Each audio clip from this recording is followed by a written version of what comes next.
Bonjour et bienvenue sur la tactique du jour sur la chaîne Échecs et Pédagogie. Aujourd'hui, nous vous avons préparé une partie tirée du dernier tournoi Magnus Carlsen Tour. La partie a eu lieu le 19 mars entre Anish Giri et Wesley So. Et dans cette position, le très fort grand maître américain a fait l'erreur décisive de cette partie en jouant le coup Dame C7. Donc nous vous invitons comme d'habitude à mettre en pause cette vidéo pour chercher par vous-même et ensuite seulement écouter la suite avec la solution que va vous donner Romu. Donc voilà, pour ceux qui ont cherché, je vais essayer de vous expliquer un peu cette position. Donc comme tu viens de le dire, Laurent, les Noirs conduits par Wesley So ont joué l'erreur décisive Dame C7. Donc comme on l'a dit dans les vidéos précédentes, lorsque votre adversaire joue un coup, il est important de comprendre l'idée, mais aussi de bien voir l'inconvénient de ce coup. Et lorsque les Noirs jouent Dame C7, la dame ne défend plus le fou E6 qui était défendu par la tour et par la dame. Donc en jouant Dame C7, les Noirs relâchent la défense du fou E6 qui se retrouve fragilisé. On note également que le roi H7 est dans le viseur de la dame D3. Donc ça c'est quelque chose d'assez important et que donc le pion F5 se retrouve cloué et également attaqué par le pion G4. Donc on sent que il y a beaucoup de pression autour des cases E6 et F5.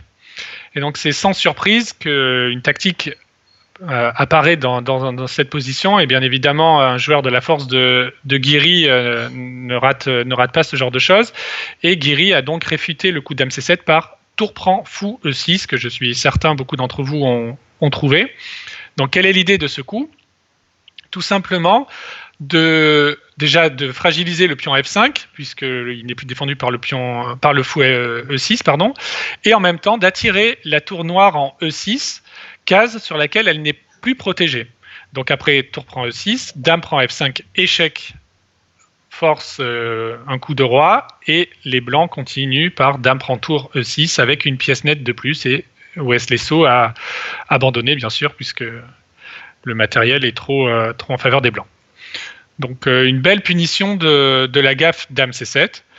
Donc peut-être que Laurent, est-ce que tu penses à un coup meilleur que Dame C7 ? Bon, visiblement Dame C7 perdant tout de suite, ça devrait pas être trop dur d'améliorer. Après, on peut comprendre que en cadence rapide, avec la pression, il joue énormément de parties d'ailleurs pendant ces tournois-là. C'est très difficile, y compris pour des joueurs de ce calibre-là, de pas faire de gaffe.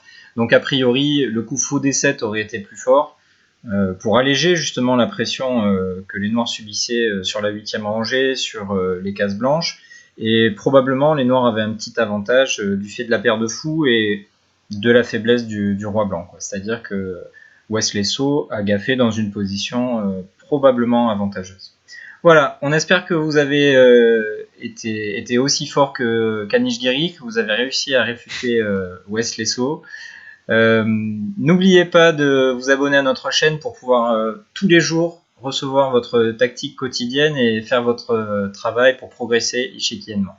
On vous dit à très vite. À bientôt, au revoir.